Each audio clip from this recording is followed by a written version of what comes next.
Un saludo cordial amigos y amigas.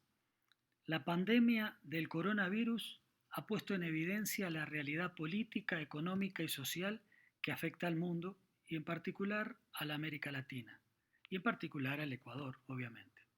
Por un lado, los países que tienen un sistema de salud pública mejor construido, con mejor capacidad, han podido enfrentar mucho mejor la pandemia.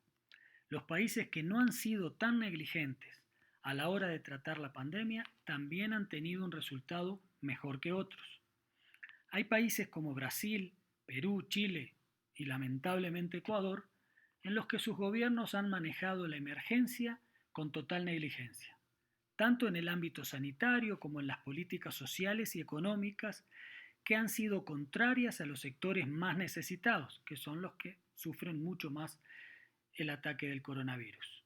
Estos países son los que han sufrido más la pandemia, que han tenido más muertos y que han vivido una realidad, que viven todavía una realidad sumamente triste, como ha ocurrido en Ecuador, en Guayaquil y está ocurriendo ahora en parte en Quito. Esos países con gobiernos negligentes en el manejo de la pandemia son los mismos en los cuales sus sistemas de salud han sido diezmados o liquidados buscando la privatización. Ecuador, que no solo había mejorado muchísimo a nivel de salud pública y seguridad social, sino que estaba sentando bases para un sistema de salud integral, universal, ha vivido un proceso nefasto por las políticas de este gobierno.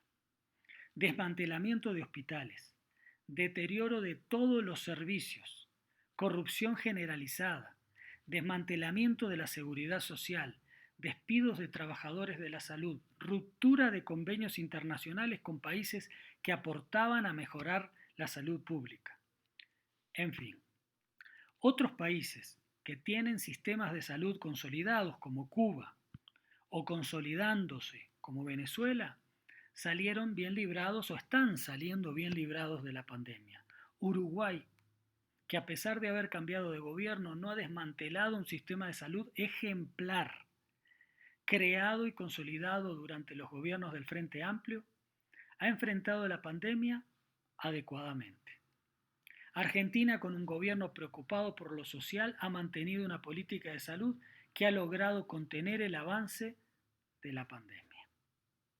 En esta realidad en la cual cada país enfrenta la pandemia por su cuenta, muchos se preguntan qué hubiera pasado en el tratamiento de esta pandemia si los gobiernos actuales no desmantelaban la Unión de Naciones Suramericanas, la UNASUR. En ese sentido, hay un ejemplo.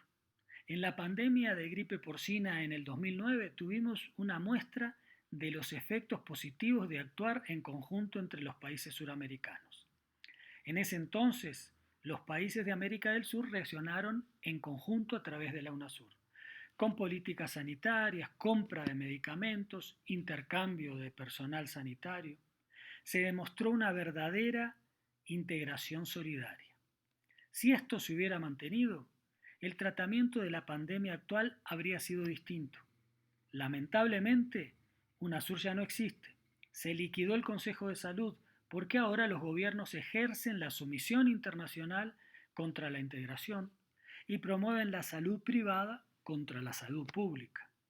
La pandemia también nos ha demostrado que hay dos visiones del mundo que están enfrentadas a nivel global y particularmente se evidencia en América Latina y también en el propio Ecuador. Visiones distintas, una solidaria o por lo menos más comprometida con el ser humano y otra comprometida con el dinero, el consumo y las grandes transnacionales, que es la visión de Donald Trump, de Jair Bolsonaro y de Lenín Moreno, aunque este es un pobre peón ante los otros. Por otro lado, se evidencia que se está buscando ejercer un control social de la población, utilizando la pandemia como en algunos países de América Latina.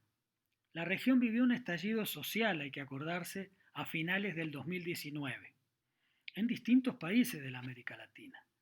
Y se venían nuevos estallidos sociales. Sin embargo, ahora la gente está contenida. Cuando se pierde el miedo a la enfermedad pueden venir nuevos brotes de movilizaciones, como aquellos de fines del año pasado, por lo que la pandemia de alguna forma está siendo utilizada para ejercer un control social. Eso es real. En Ecuador, por ejemplo, el gobierno ha sido totalmente negligente, como ya dije, a nivel de trabajo sanitario y social, con políticas caóticas, discriminatorias, que generaron la muerte de más de 20.000 personas. Ese gobierno, negligente, abrió las puertas para que la gente siga contagiándose sin ninguna política sanitaria seria de prevención. Sin embargo, ese mismo gobierno declara 2 meses más de emergencia solo para mantener el control social debido al miedo que tiene de que el pueblo se levante por indignación. Por lo tanto, aquí la emergencia no es para generar un estado de seguridad sanitaria, sino de control social directo ante la indignación, el desprecio y el repudio de la población hacia ese gobierno. Entonces, se ha desarticulado e inmovilizado en buena parte a la sociedad, porque la gente tiene temor. Es lógico, se trata de una enfermedad muy difícil y complicada, pero además se ha evidenciado que los que mueren son los pobres, porque no tienen dónde tratarse. Los ricos van a hospitales privados y pagan, o son sus propios hospitales. La gente tiene temor a movilizarse y por lo tanto se desactiva. La gente empieza a perder esa capacidad de juntarse personalmente. Ahora solo lo hacen a través de las redes. La protesta directa es mucho más compleja por el control social y policial establecido por estos gobiernos y además por el temor. En definitiva, la enfermedad inspira miedo y los gobiernos se aprovechan de eso. Lo único que hace salir a la gente a la calle es la necesidad de trabajar, sobre todo en el empleo informal. Entre morirse por el virus y morirse de hambre prefieren arriesgar. Pero son los sectores menos organizados, son los que salen a sobrevivir si es posible, a sobrevivir o a morirse. En Estados Unidos, por ejemplo, evidencia la realidad mundial. Se murieron más de 130.000 personas, pero ni a los gobernantes ni al poder económico les importa. ¿Qué les va a importar? Si los que se mueren son los otros. ¿Quiénes son los otros?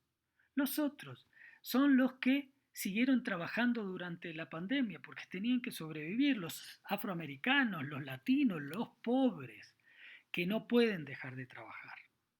Tanto en Estados Unidos como en América Latina y en el mundo y en Ecuador también se mueren los pobres, los viejos, los que la sociedad capitalista considera descartables. Son los que cuando tienen unas afecciones severas no pueden ir a un hospital porque no hay lugar. O si van, no tienen respiradores porque la salud pública es un desastre. El coronavirus se ha transformado en una nueva forma de limpieza social del capitalismo, como otras enfermedades colectivas, pero esta mucho mayor, en un momento muy difícil de la humanidad. Los que más mueren son los pobres, los trabajadores, por estar más expuestos, no tener acceso a la salud pública y tener que obligadamente salir a trabajar, a conseguir el salario. El capital mata. La pandemia terminó mostrando lo que es la lucha de clases, inclusive a nivel sanitario. Se mueren quienes para determinados sectores no son necesarios. Los capitalistas necesitan reactivar sus empresas, necesitan de los trabajadores y no les importa si se contagian miles, si se mueren o mueren sus familiares. Lo único que les importa son sus empresas y seguir acumulando. Si se mueren los trabajadores, saben que hay un ejército de desempleados en fila rogando por un trabajo. Si se mantiene la expansión del virus, quienes seguirán muriendo serán los pobres, los de clase media baja que no pueden tampoco acceder a salud. Los ricos seguirán a buen resguardo, moviéndose en buenos carros, cuidándose mejor y yendo a los hospitales privados. Esta es la realidad del mundo actual, del capitalismo actual depredador y antihumano del mundo, de la América Latina y del Ecuador mucho peor todavía. La pandemia ha demostrado lo que es el capitalismo actual, es decir, pone en evidencia que hay seres humanos considerados descartables, que para los sectores de poder económico y político, que terminan siendo los mismos, no importa que se mueran.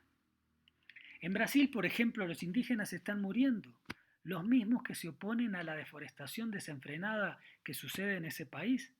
Además, están muriendo por las políticas económicas de Bolsonaro, como en Ecuador y en otros países.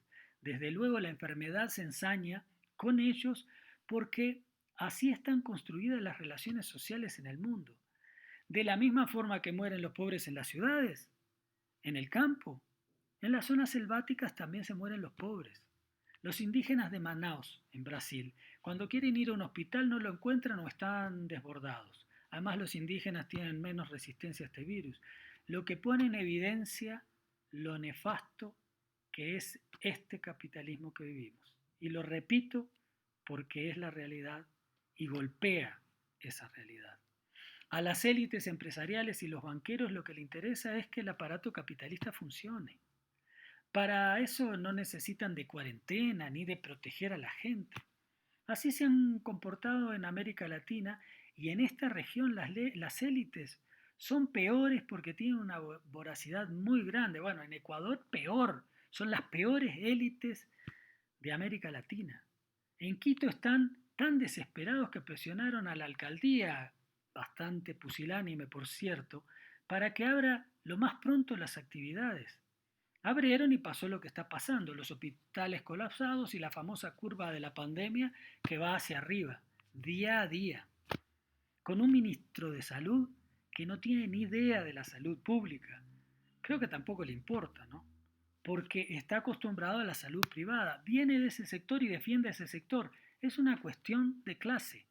La muerte se viste de pandemia, claro, claro está, pero la peor pandemia es el manejo del capitalismo actual, es el capitalismo que han construido estos poderes económicos y políticos que manejan el sistema mundial. En Ecuador es mucho peor por esas élites tan depredadoras y tan discriminatorias y tan negligentes. Hasta la semana que viene, amigos y amigas.